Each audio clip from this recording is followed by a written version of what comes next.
Coming to you live from downtown Detroit, this is Benzinga's PreMarket Prep with your host, Joel Conan. This is a volatile puppy here, isn't it? And Dennis Dick. I'm bidding a penny. I will buy the stock for a penny. With everything you need to start your trading day.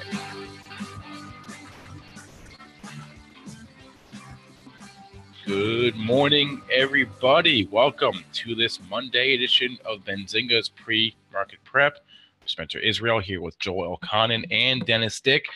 On this show today, we're going to be recapping a lot of the trading action from Friday's session and the after-hour session, as we do every Monday. A lot of movers to discuss. So we got that going on. We also have some ratings to discuss as well.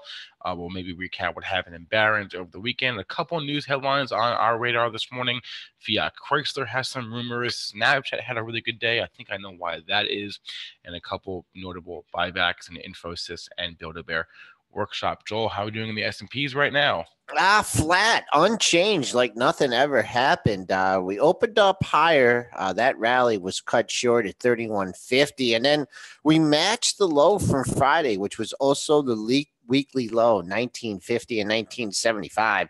So those are your major numbers on the downside for not only today, but the entire week. We have crude had a late day rally on Friday and tried to get up over $49. Holding on to those gains, as you could see, a big rally there in the crude oil market. And gold is trading up a storm here. Almost 100,000 contracts have traded already, and gold is up $2 at $12.93.60. Silver back over $17. Dennis, we're going to bring you in here. And to start the show, I just had a quick question. I don't know if you knew, but there's a big solar eclipse going on today. Do you guys have a solar eclipse in Canada? No, they didn't allow it to cross the border, so okay. No solar eclipse. What about, did you get solar eclipse glasses for that rubber ducky that you're parading around the country? Oh, yeah. The Canadian jokes start early on the Monday morning. And yes, we have the solar eclipse. And yes, we can go out there if we have our glasses, which I don't have. So I'm just staying indoors because I don't want to look up at the thing and go blind, and I don't want my kid to go blind. So I guess I'll just stay indoors here. Did you get your glasses, Joel? Lisa was trying to order a bunch yesterday. They're hard to get, I heard. Yeah, they are. And there's also some fake ones out there. So that's brutal. Yeah. If people like, that's just evil. I mean, if you made fake glasses and people put those on thinking they're safe, and then all of a sudden, they can actually get, lose their vision from that. That's brutal. That's the worst thing I've ever heard of. Fake solar glasses. That's horrible. I would love to see, I love looking at like search data around big events like this. For example, I just went to Google and searched when, and the first result for when, the first autofill was when it is solar eclipse 2017. So that means a lot of people are searching when is a solar eclipse 2017. So I'd be curious. It's going to be from, they're saying from what, 1 o'clock to 4 o'clock, and then peak time around 2:30. Is that what they're saying? 2:27, I heard. Yeah. I mean, I guess it depends where you're at. The best places to see, I guess, Oregon and Charleston. Actually, my niece is covering it down in South Carolina. So we'll see. Do you want to take a look at some solar stocks real quick? You know what? There's one in the news actually too, and disappointing for me this morning. Canadian Solar, because I do on this my investment portfolio, getting a downgrade at Barclays here, BCS, and actually trading down significantly, down over 3% in the pre-market here. Chart not looking nearly as pretty on this thing now. This is looking toppy to me, and I'm starting to get scared, Gordo. I bought it because of Gordon Johnson, but he says that big, what is that coming up here? And I think how much I follow this. I'm just totally following Gordon. But there's some big decision coming up that could obviously propel all the solar companies or not. So I was kind of waiting for that. But anyways, Barclays apparently not waiting for that, downgrading the stock here this morning to underweight. Yeah, not much volume traded at that 16 print, Dennis. Only 50 little shares traded. So we'll see. Just under 16. You have a big 16, 13, though. It looks like it's going to take out 16. 1571. 1, 2, 3, 4. That's what it has to hold. That's your 5-day low. That also coincides with your July 12th low. So let's see. Buyers need to step up there, of course, coming back on the upside. 16, no, Joel. Offered 16 because you said that. 2,600 offer there too. 1,580 bid. Zinc-Q's fallen. Yeah, I'm in from the 13s. I'm thinking. I'm almost thinking about booking it, but we'll see. we'll see what happens here today, but I don't know. This is one I've been thinking about booking for a while. I'm in it not because of the fundamentals, just because Gordon liked it. And I like Gordon Johnson. All right, let's just take a look at a few other solar stocks. First Solar. First Solar's good still. Yep. Still holding on, although you could argue double top. And a $50 level, big psychological level. Mhm. I don't think I would get too worried about this one on the downside until you take out those parallels right at the 46.50 area, $1.50 away from there. August 10th low, 645. August 11th low, 653. Then what are some of the other solar stocks? Just go tan. Just get the. Just go tan. Yeah, let's get the ETF in there. TAN. Great ticker symbol. TAN. Paula Monica. This looks toppy too, Joel.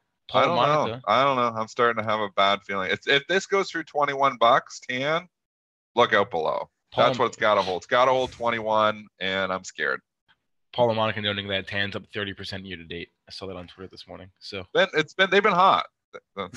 Unintended. These solar stocks have been hot, but 21 is what it's got to hold. That's the level that I'd be bailing if I was in TAN. Yeah, a couple bottoms there.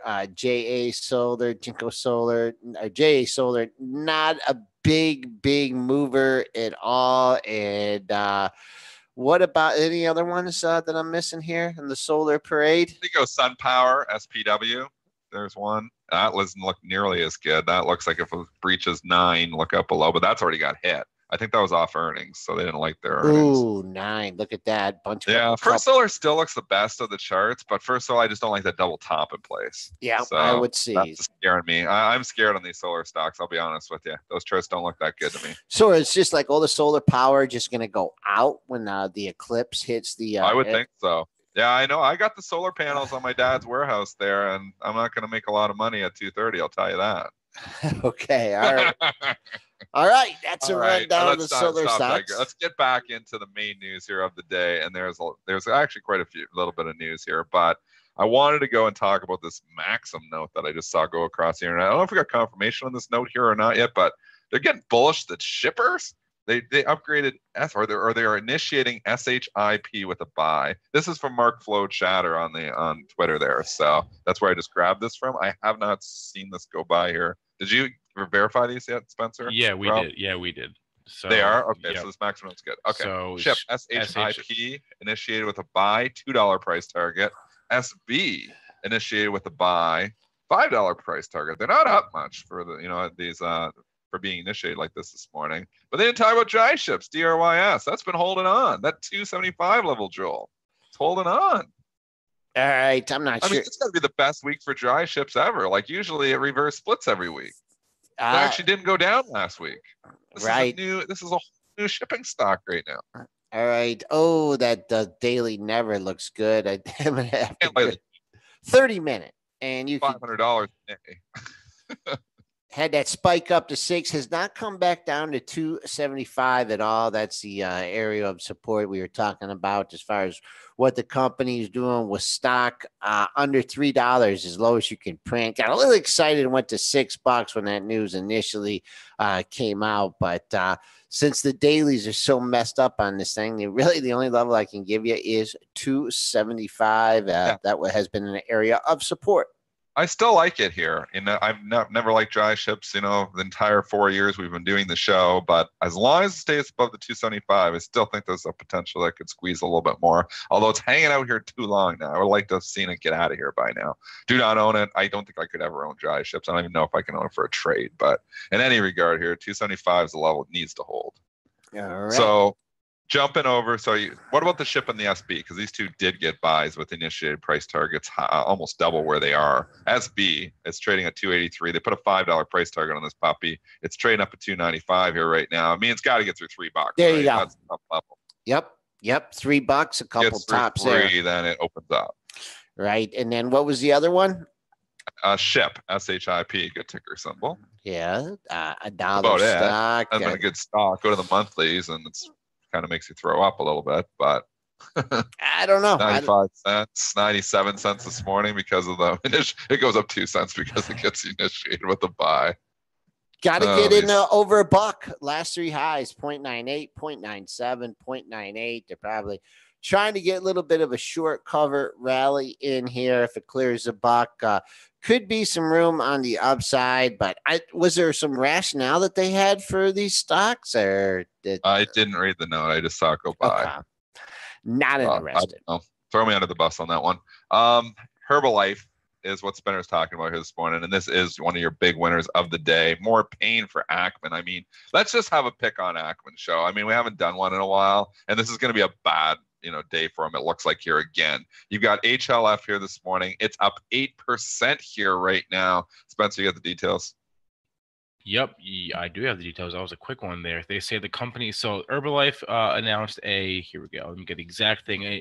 A modified Dutch auction for $600 million on common shares between $60 to $68 per share. They said, quote, the company was recently in discussions with a prospective financial investor regarding a potential transaction that could have led the company to being taken private. Is that Icon? Who else could it be? Yeah, that's what we're Who talking else about. could it be? Icon is mad at Ackman again here, and he's like, I'm going to try to take this thing private. Really nail Ackman here. So I think that's who we're talking about here. So all kinds of problems here for Ackman. We've already talked about Chipotle as investment of $430. I put the target under $300. It lost 10 more points on Friday. It's at $311 here this morning. I think CMG can breach $300 this week, and then I would be right. But poor Ackman. So CMG has been straight down. Now we got Herbalife going straight up on him again. I mean, this guy is just not. And what was the other one they took the position on? Was it ADP? It was ADP. And that's giving it all back too. So you got the Ackman pop, and it just, and then the market realized, oh wait, this is Ackman.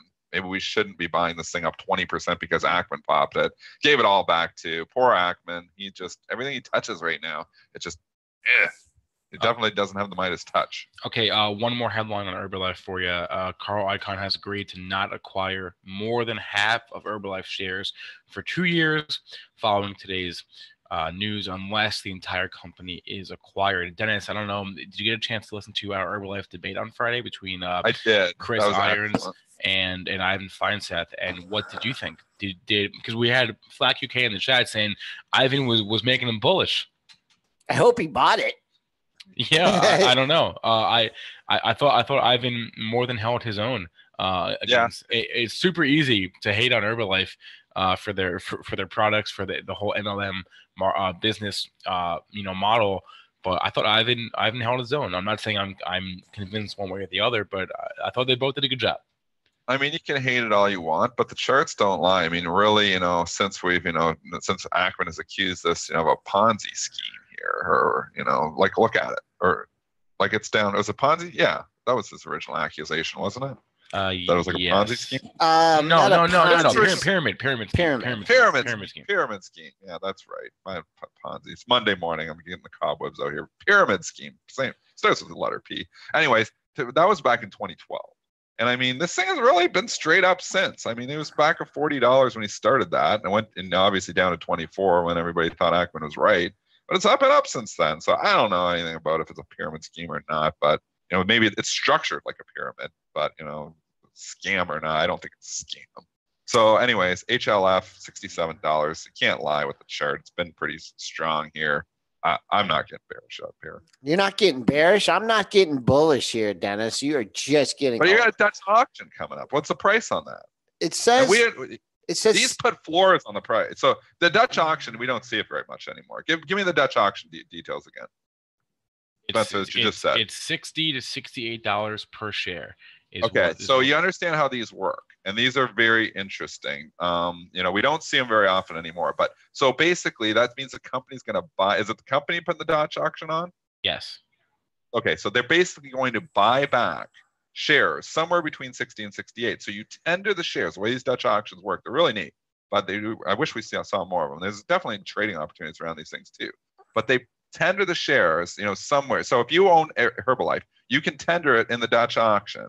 And if you say, I'm going to tender at 67, but the price goes out at 66.5, you don't sell your shares. So you want to put it low enough to actually get your shares tendered, but you want to put it in if you're an arbitrage trader, but you don't want to put it too low because you don't want to obviously sell too low of a price. So, often what we see is that in the higher end of these, sometimes put a floor under the stock.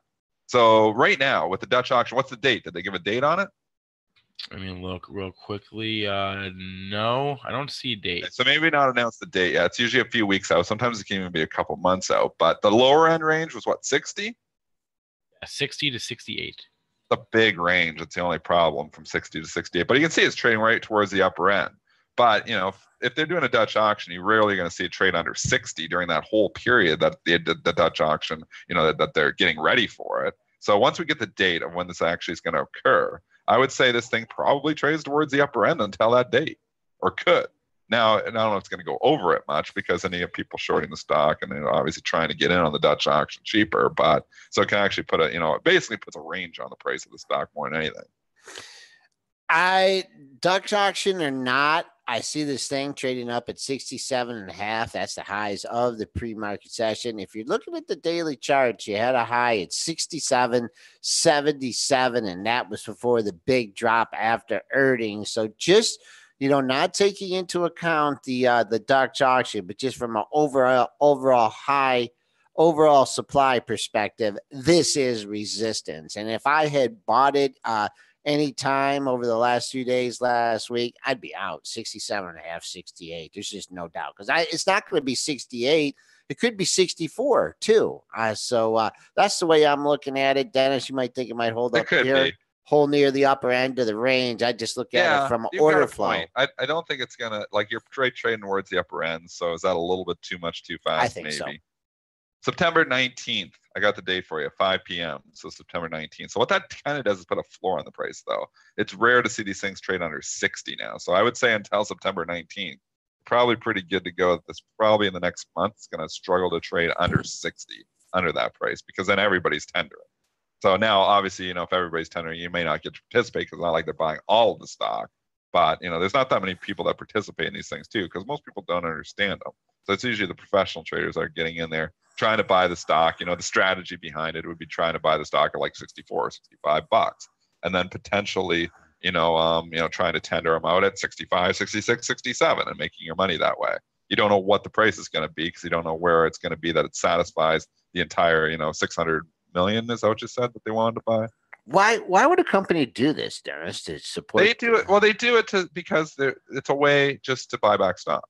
So instead of just going into the open market to buy the stock, you don't see it. You used to see it all the time, the Dutch auctions, but you don't see it as much. And it's a way to support the stock price. So because ARBs are going to come in there. So if you just say we want to buy back stock, you're not telling them where, you're not telling anything.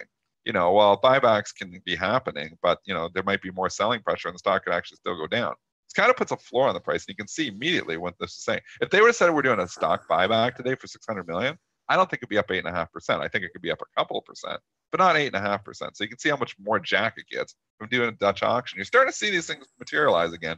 Maybe companies are going to start doing them more because it does support the stock price. Yeah, and good move here, especially after that sell-off. Since we're touching a little bit here on education, Dennis, I just had a question here coming from Flack UK out of the chat, and he was talking about swing trading. And basically his entries and exits are pretty good, but he just had some questions regarding adding to winning swing positions. And me and you kind of went back and forth with a debate.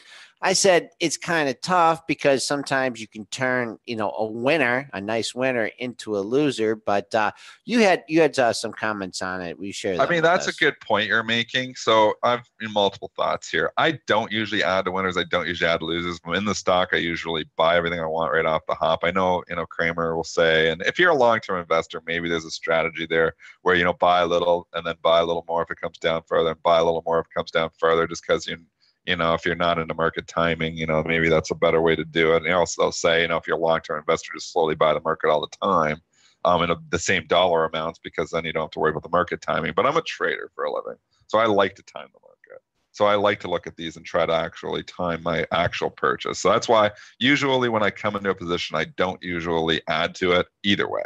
Now, there is an argument to be made. The good argument, or one good argument you're making, is that if you buy a stock at $10 and it goes to 20, and you buy more at 20, now all of a sudden it comes back to 15, you're at even. So, you are raising your dollar cost average. So that's the argument against doing it. The argument for doing it is that we're in a trendy market.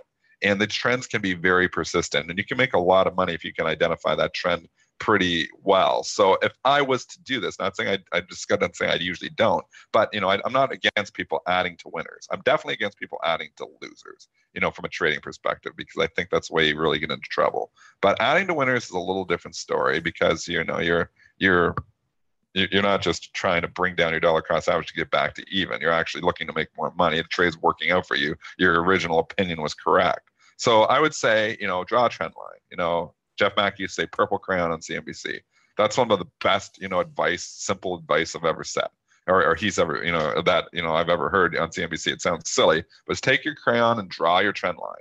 So if the stock starts to go, up your way, and then pulls back to trend, that's where I would be adding to a winner if it's pulling back to trend. If I want to continue to own the stock, I like the story still. I don't want to sell it. It starts to get ahead of itself. Okay, let it run. Maybe, I don't want to sell it, but it pulls back to trend. That is where I would add. So not adding when it's just like flying high, but adding when it pulls back to trend, because these trends are really persistent. If you can identify them early, you can really make a lot of money just trading on trend. One more headline I wanted to add on Herbalife before we move on. This is a tweet from Scott Wapner at CNBC. He tweeted that people familiar with conversations tell me Herbalife held talks with a major PE firm. Due diligence was completed. Talks could resume. So there's all kinds of headlines here. This one driving Herbalife. We've got a Dutch auction. We've got Icon talking about potentially raising us or not raising over 50%. You've got a PE firm maybe involved here. Ackman is just pounding his head against the table here this morning, because these are not good headlines for him. Although it's come back down $1 since Joel started talking about it being up at the upper end. So good job, Joel. You just made $1 in the last 5 minutes on paper trading on Herbalife. Okay.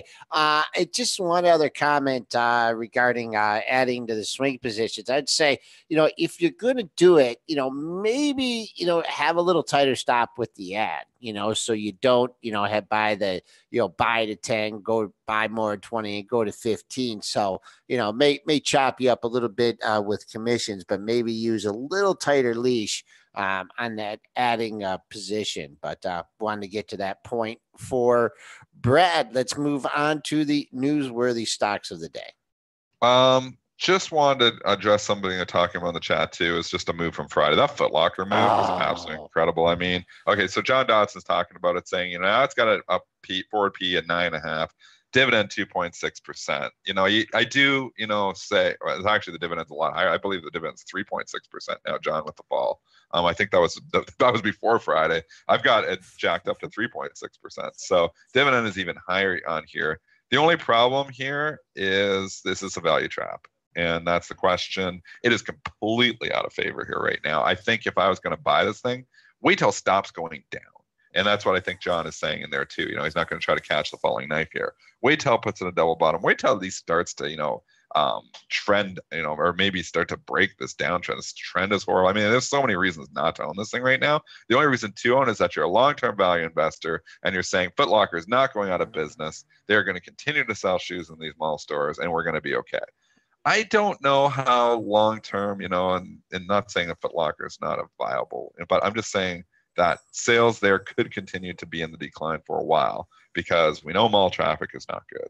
We know that Amazon is eating everybody's lunch, including Foot Locker. Nike starts selling more shoes on Amazon. That's not good for Foot Locker. There's just a lot of reasons, fundamental reasons not to own this thing as well. So I want to let the dust settle. I do like the valuation. I think that's attractive. I think if they can figure it out, and obviously not get Amazon here, then there is a potential that this could be a cheap stock. But I'm not jumping in here yet because the story is still playing out.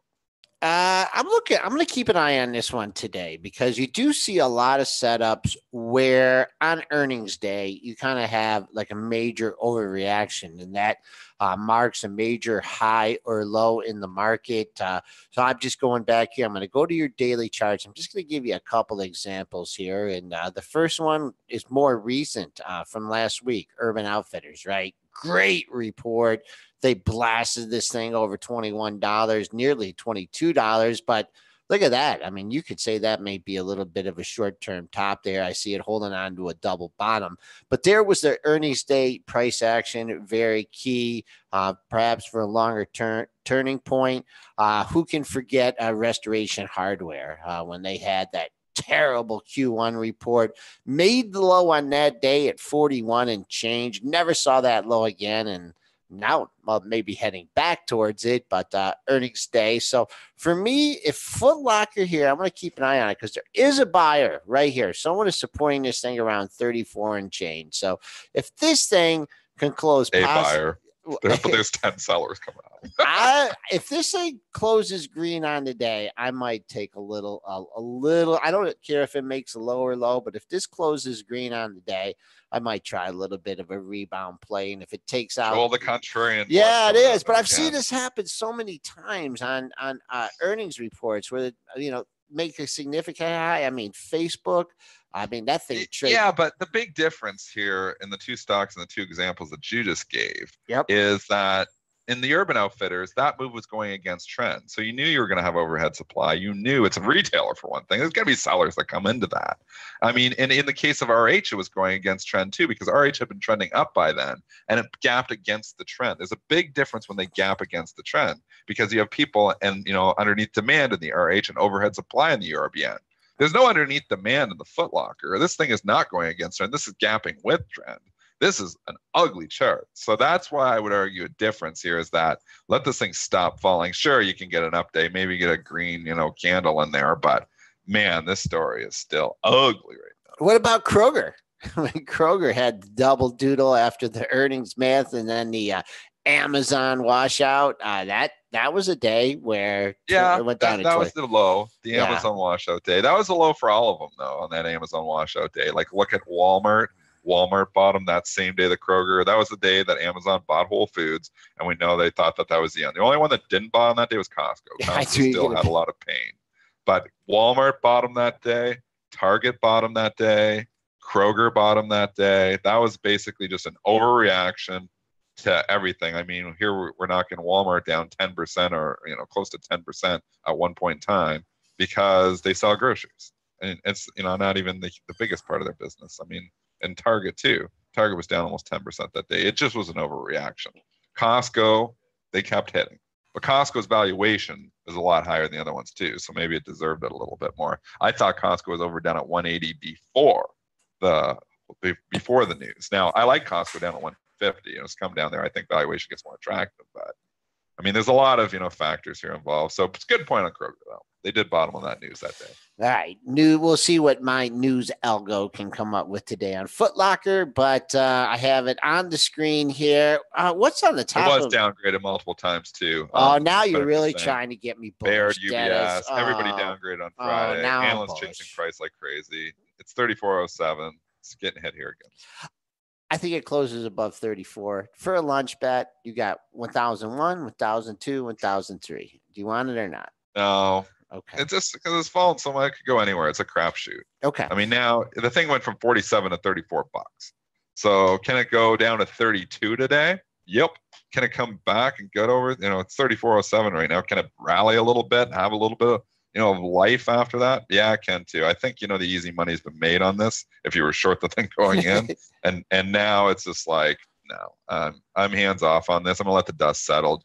I'm not coming in this for a long until I see a nice setup and at least the stock, at least stop going down because holy cow, this is ugly. All right, another stock, and we haven't really been given its due. It's been in the news. Fiat Chrysler trading up 51 cents on 200,000 shares in the pre-market. Spencer, are those rumors true or companies denying it, I think? Yeah, the company is denying it. So the rumor is that China's Great Wall Motor seeked a meeting with Fiat Chrysler to discuss an acquisition of their Jeep brand. FCIU then came out and said they were not approached by said company regarding an acquisition. So we're kind of in wait and see mode right now.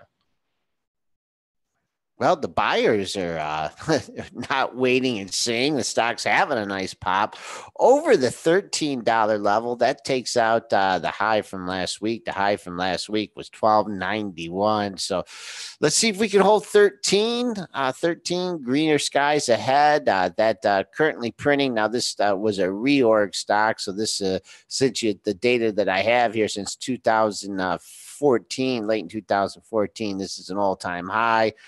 Trading right at the highs of the pre-market session. So I guess if there's smoke, there's fire here.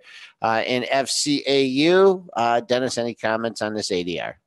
No, I don't like trading the ADRs. It's all up on rumors. These rumors have been out there for a while too. I mean, you look at the chart, and it's had some gaps before because somebody's potentially going to come on. We talked about this last week even. It already had a gap up on this again. It's priced in. I mean, that's the one thing about trading the ADRs. This has already been trading in Europe for 5 hours. So it's not like there's an anomaly here where, oh, this is gapped up. It's priced in. So that's the main reason. We don't talk about it a lot on the show, but I always say I don't like ADRs, and that's the reason is that I don't feel like there's when you start the day at 9:30, everybody's trying to figure out, okay, is this priced correctly or not? This started the day at 2:30. This has already been trading for 5 hours over in Europe. So we already know that it's priced in pretty well for all information. It's got a 1 penny spread here right now in the pre-market. I mean, this thing is priced in.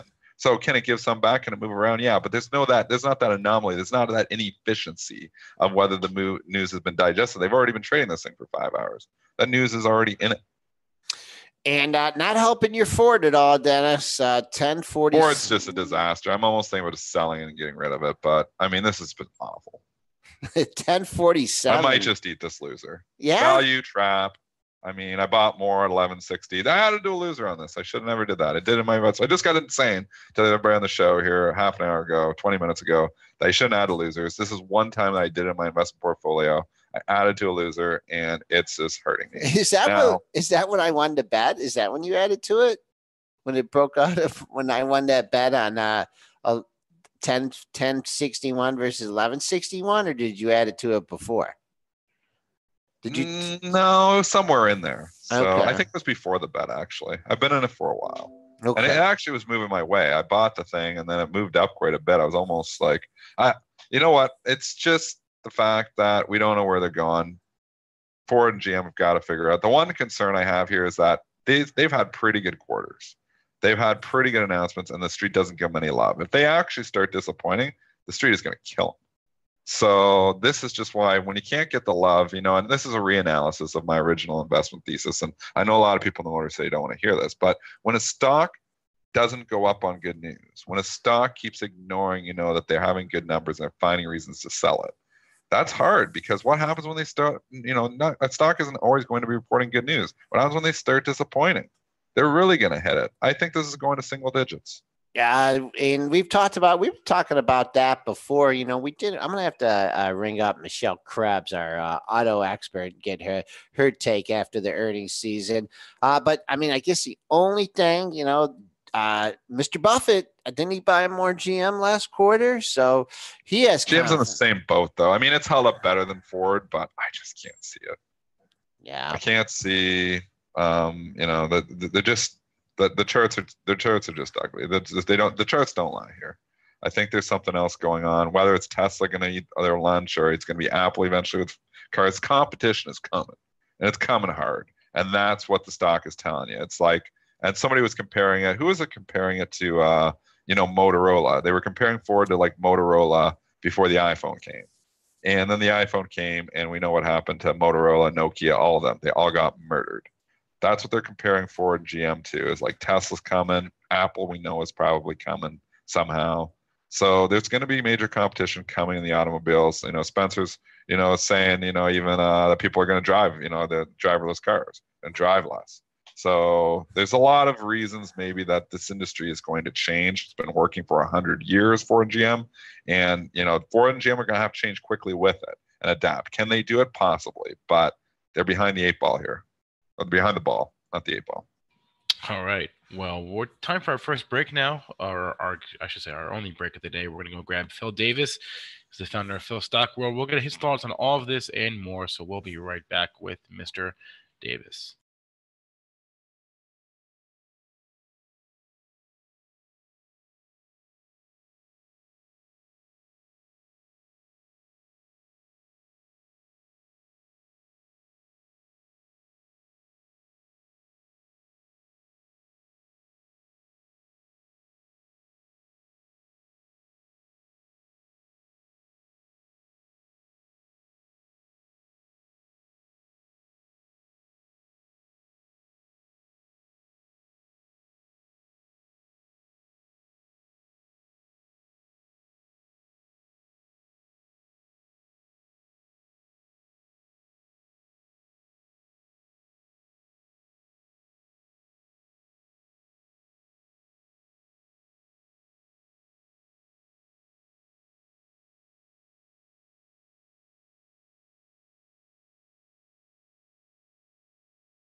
Welcome back, traders and investors, to Benzinga's Pre-Market Prep, brought to you by Benzinga Pro. I'm your co-host, Joel Alconin, along with Dennis Dick, Spencer Israel working the glass, and we have Phil Davis on the line. He is the founder of Phil's Stock World.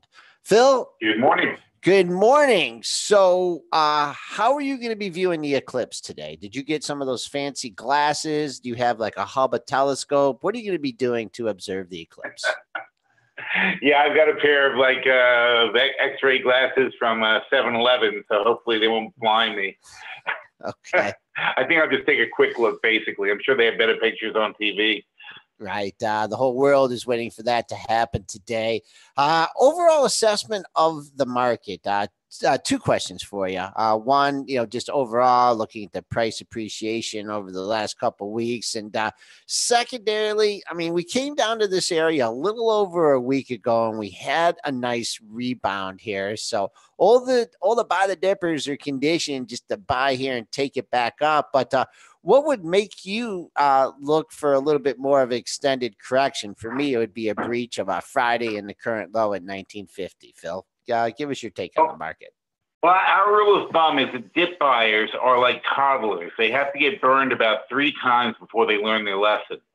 So, getting burned once isn't going to do it, and getting burned twice probably won't do it. But by the 3rd time, they actually start being a little bit more cautious when they come back in.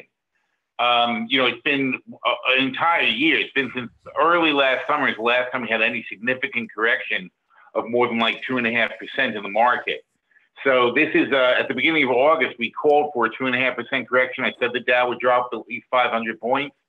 And we played that with index hedges, okay? And they made about $18,000 on shorting the futures. So we got the dip we expected for sure, and now we're looking to say, okay, are we going to have a stronger or weak recovery here? And if we have a weak recovery, we're going to look for probably follow through all the way down to a 5% correction, which will be double what we've had so far. All right, so I'm looking at the lows from Friday, the weekly low, 19.5. You hit that 1975 overnight, and I was discussing with a buddy over the weekend the importance of Fridays and Mondays. You have a big sell-off on a Friday, that level, the low for the week. Do you put any more special emphasis on particular days of the week, Friday or Mondays, or just every day have the same value to you? Oh, I think we put the opposite. I think we call Mondays meaningless Mondays, and frankly, I'm turning 55 next year. I'm going to quit working Mondays starting next year. It's just a pointless day. In years and years of watching Mondays, we've decided that nothing that happens on a Monday actually matters. It's a low volume trading day.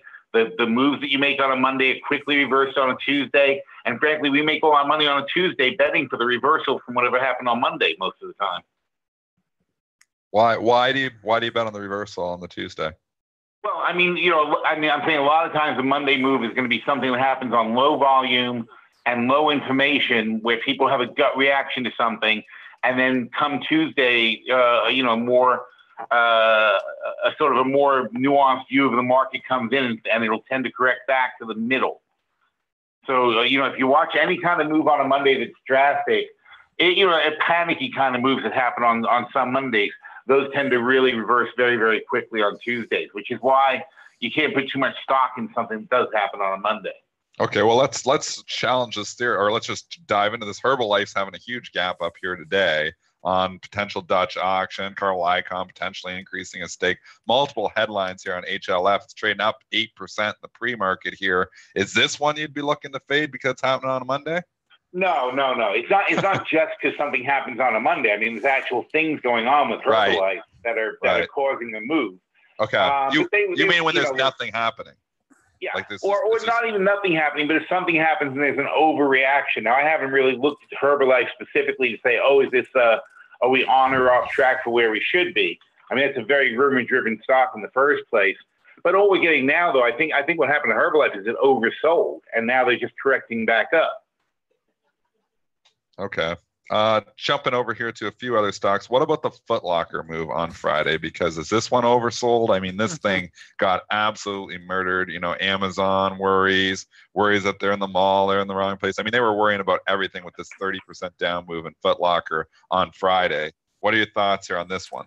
Well, again, Foot Locker, not necessarily one I would jump right on because I think that's a very tough space as far as the competition goes. But holy crap, that's a big correction, right? I mean, it's 27% down on Friday. Yeah. Probably a little bit of follow through today. You're going to end up being down like 30% on this thing. Realistically, these guys are earning maybe $3 a share, and they're getting priced at $30. With a PE of 10. Is their business that bad? Is it really that falling apart?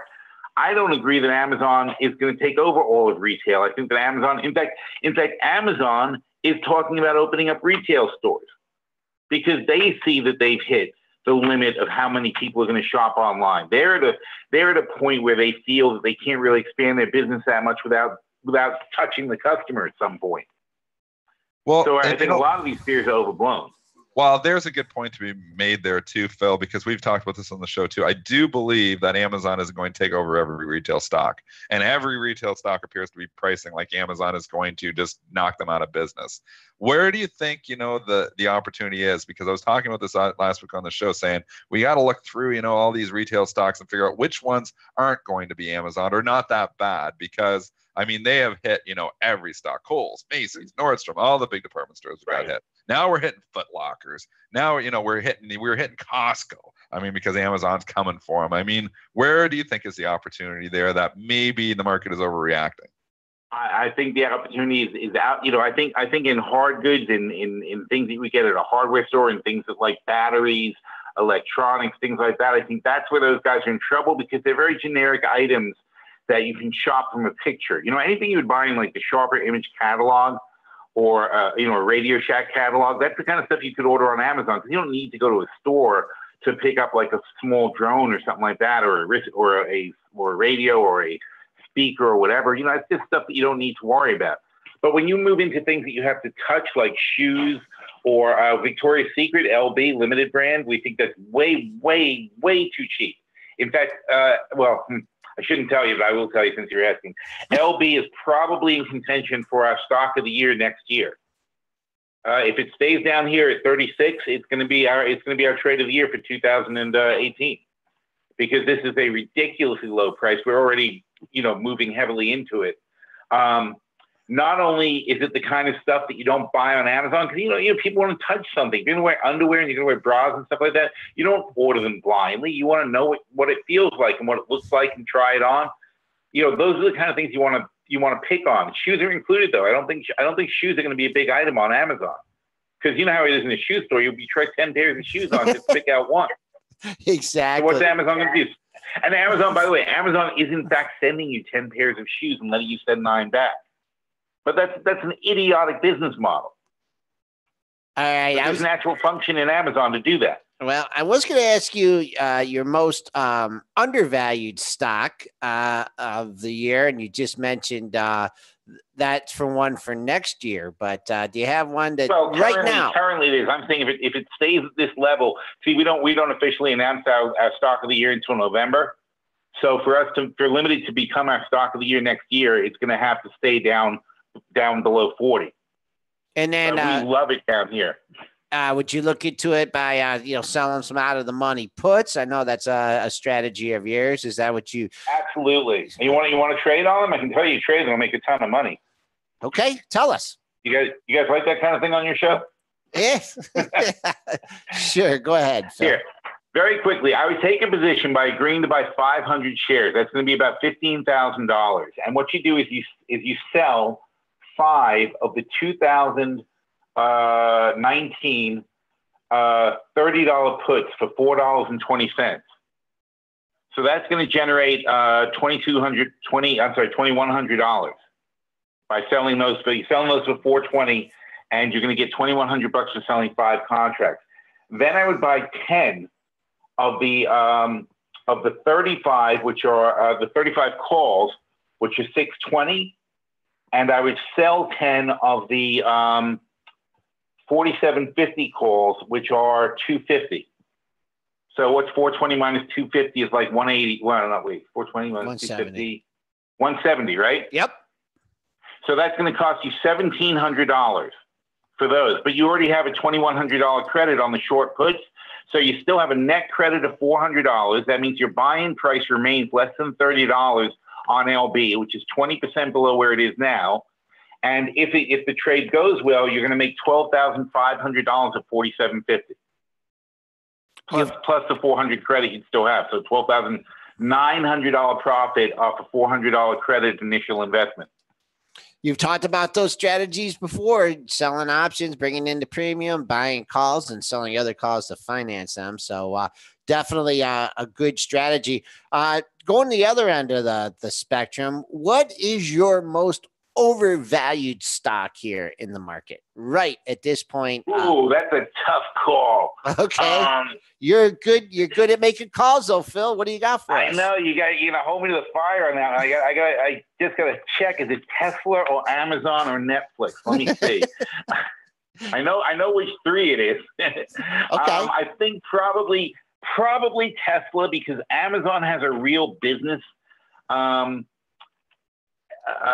then Netflix has a real business with real revenues coming in, but Tesla doesn't. Tesla has hope and prayer. So I have to go with Tesla, even though they're a little bit lower than where we like to short them, but only because people are insanely enthusiastic about them. On Friday, in fact, over the weekend in our portfolio review, I used Tesla as an example for why a stock becomes a bubble. And do you have a minute? I mean, I can tell you. Yeah, go into this. All right. Here's the thing about Tesla. There's 124 million shares floated of Tesla. There's 160 million authorized, 120 million floated. So they got 40 million sitting around waiting to sell to some suckers. Of those, 60% are owned by institutions and 20% are owned by insiders. So if you assume that those people aren't really buying and selling that often, right? That means there's only 20% of 124 million shares are actually being traded by retail traders. So now you're down to like 24 million shares of Tesla stock are even being held by retailers who trade them regularly. Tesla trades 2 million plus a day. So about 20% of Tesla stock trades on a daily basis. Then you've got money coming in from the indexes. So like every time somebody's 401k or IRA, they get paid, then part of that money goes into a 401k or an IRA, and that money goes into index funds like the NASDAQ. Anything going into the NASDAQ fund, 1% of that money goes to Tesla because that's their percentage of the NASDAQ. So even though you might say, what idiot would pay $350 for this company? You're the idiot because I bet you have something somewhere that's putting money into the NASDAQ for you. And people don't realize how much that adds up to. It's millions and millions of dollars in it every day. So about 1/3 of Tesla's entire volume is coming from ETFs that are forced to buy it, not because it's a good stock, but because it's part of indexes that it's in. And what happens if you look at Tesla closely, they can sustain. So in any sort of dull market where nothing's happening, they have a tendency to go higher because they have such a thin real float in the retail world. And also that they're actually relatively, small stock compared to how excited people are about them, how many people talk about them. And it sustains this insane valuation, but it's not a very big volume on the whole. And God forbid any significant amount of people ever want to sell this stock. There is absolutely no support in this thing, going down probably 30%. You get right back to 250 in a heartbeat if anybody starts selling this thing. So your argument basically is that those other holders, like the insiders and the institutions that are holding the other 80% of the stock, if those guys come in and finally say, hey, let's start doing some selling, this thing is going to collapse. That's right, because there just are not actually that many buyers. It's just a very thinly traded stock. Right. And it's also held by a lot of fanatics. If you think about how many people who own a Tesla, 200,000 units they've sold, right, of cars. Now, all those people could afford $80,000 cars. You have to assume that a lot of those people also would be happy to buy some stock. And if all those guys just bought 100 shares of stock and took them out, that's another 10% of the float that would disappear. So, and those are the fanatics who hold it no matter what happens, and they've been rewarded for it mostly. So it's not a bad thing. But the reality of Tesla, though, is Tesla makes no money. and they're valued more than Ford or GM, who make tons of money. And I mean, there's an argument. That's the argument that I've been trying to make for a while, and I've bought Ford shares just for that reason. But I'm getting killed in this Ford position here, Phil. Yeah, no, Talk we me into stay. What, I should have been in Fiat. Yeah, I should have been FCAU. What do you think of Ford GM? Like, I mean, the dividend yields are awesome down here. They look cheap from a valuation, but I mean, they've actually announced some pretty good numbers in the last couple of quarters, and they keep getting ahead. I mean, we're just in a down cycle. I mean, look, it's been how many years of plenty, right? I mean, we've had several good years in a row of auto sales. So, of course, you've filled the need. During the crash from 2008 until 2011, hardly anybody was buying cars. Well, actually, more than 2013, really. Hardly anybody was buying cars. And the age of the U.S. fleet was going up and up and up. Only in the last 3-4 years have people come back and started buying cars. It's been record numbers of sales. But now they've sort of filled all the easy sales, so the comps are getting really rough. But that's still no reason not to own Ford. Although long-term, if you're a long-term investor, you got to be careful because the entire industry might have a busted model. Because when you get to self-driving cars, people might stop buying cars in favor of like fleet vehicles to just pick you, fleet Uber kind of things like that, where you're just going to walk out the door, car's going to come and pick you up and take you where you want to go. All right. So where's the onus for owning a car in that, why are you going to pay for a car and to park a car and to insure a car and so on and so forth when there's really no need? If you feel that there's an automatic, autonomous driving vehicle is reliable and will just come and sweep you up wherever you want and take and drop you off wherever you want, where's the incentive for a car? Doesn't everybody dream of having a chauffeur? Great point, Phil. All right, we've been on the line with Phil Davis, founder of Phil Stock World. Phil, thanks so much for the analysis today. Thanks for coming on. All right, thanks. It's great talking to you guys. All right, S&P futures have been quiet since we've been on the show, trading down $1.25, 25.50.5. That's where your 5 o'clock print went out on Friday, just below the close. So Spoo's trying to get green on the session. Dennis, did we cover all of our movers here? I just wanted to talk more about what Phil was saying, okay, because this is stuff we've been talking about on the show all last week. I mean, he was bringing up the point of, looking at different stocks. Like we were saying, we brought up last week that there's going to be some retail stocks that are just steals down here because they've sold off everything. He obviously likes LB. We talked about that stock last week too, saying, is this the one? And that makes it more interesting because I know Phil does his homework as well. So it makes me interested as well. I'm not sure. I don't like to do all the option strategies. I like the stock. I just buy the stock.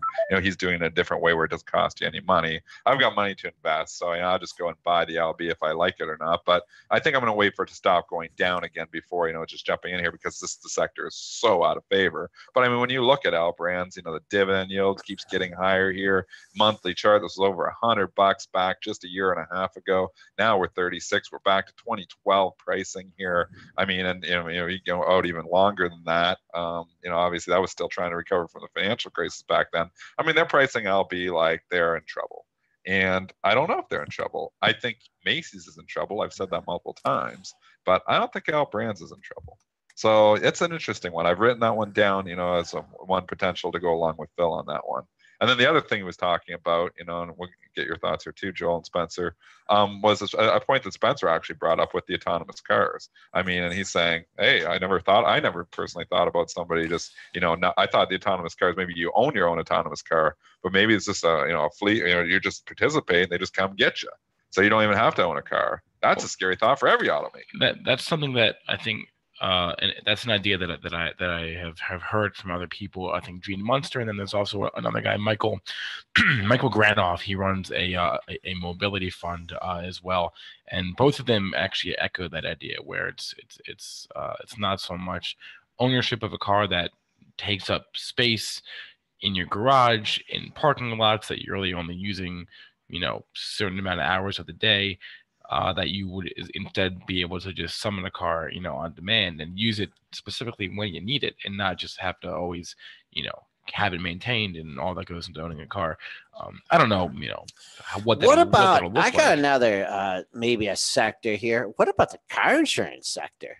I mean, if that's if people are not going to be owning their cars, and I'm not sure how the liability insurance thing's going to work, but man, I think if Gene Munster predictions, the other people, I don't think I'd like to be long in car insurance companies or parking structures, right? Because the cars are never going to have to park. They're just going to drop Spencer off at Victoria's Secret and go pick up Dennis to go to Tim Hortons. I mean, it's yep, that's about it right there. There it is. That's a scary thought too. Yeah. The world's changing. I mean, we're changing here very fast, and maybe it's been we've been very reliant on cars for 100 years. No, is the next 100 years going to look the same? Absolutely not. It's a matter of whether the cars are going to be different, or are we going to, this, different style where everybody doesn't need to own a car as much. I just want to, and obviously we don't know what's going to happen. And I'm not an expert on this, but the one thing that Gene Munster said when he was in our office a few weeks ago that stuck with me was that the rate of technological advances is always increasing. The rate of change is always getting faster. So what we were able to accomplish in the past 20 years, we'll be able to accomplish that in the next 5 years or 10 years. And the rate of change always gets faster. So if you think it's not going to happen for 10, 20 years, maybe think again, because it took us 20 years to go from internet to personal computer. It took us 10 years to put that computer inside of a tiny phone, right? So, the rate of change will never slow down. So keep that in mind. And I mean, there's also the argument that, and I'll just make this argument because I'm just thinking of it right now, and I don't know if it makes sense or not. We might go over time here, but that's okay. I think nobody's going to argue with us if we go a few minutes over. But if you've I forget. I went on a complete tangent here. I forget where I was going, but the rate of change. So if you think about, like we had, electric car technology 100 years ago, and the oil companies have squashed it. I mean, it's the, big motor and we're just talking big oil. It really squashed, that technology. When somebody comes out, they come in, the big companies come in, they buy it, and they squash the technology. And I do think, that's why, we haven't had maybe the breakthrough innovations that we have before, because you got big companies coming in here and squashing it. But now with the use of social media, with the use of, somebody gets an idea, it's out there immediately. It's hard to squash those ideas anymore. So, we had, no way of communicating, to the masses 25 years ago that, hey, we could have electric cars here. And now we do. I mean, somebody comes up with an idea, it's splattered all over the social media immediately. So it's not going to be as easy for big multinationals to squash ideas to protect their own business models. So that will increase the, the rate of innovation as well. And that's exciting. Because I do think, you've seen that in the last while, that big ideas, a lot of little great ideas get squashed because of big company trying to protect their own business models. All right, just 1 minute here left in the show, and I just wanted to look at Alta for Down War Dog. This stock is due to report after the close on the 24th, so that's a little bit later than the week. This stock has been absolutely annihilated. I don't know if it's Amazon or whatever. Maybe if it was Barron's over the weekend or somewhere, they were talking about retailers that may survive. Alta here, I don't know if that's one. I guess it's if you know the kind of makeup you want, I guess you could just order it on the internet. But anyways, ugly looking chart here. If you're looking for a swing trade or going into earnings, you want to be out below that low of the move, but it is starting to show some signs of life after just a great run. Low of the move, 237.36. And you know what? I just want to, when did Goldman Sachs came out on this thing, and not too long ago. And I know they gave it some kind of ratings change and had a big pop. And when was it? Oh, yeah, that was on July 14th. They upgraded it from neutral to buy. And let's see here. What did it do on that day? July 14th. It had a nice pop and came down. That's when it went up to 265 and came back down. But Dennis, sorry on the subject change there. We're 9 o'clock, so maybe we'll sleep on some of these thoughts here. I'm just it's lots of thinking to do. Like we can look at Alta, we can look at individual stocks, but sometimes we just need to maybe focus, even on our show here, on overall market trends and overall technology. Because I think Spencer, when you get a guy like Gene Munster in your office, and you can extract ideas from the way he's thinking for a couple hours.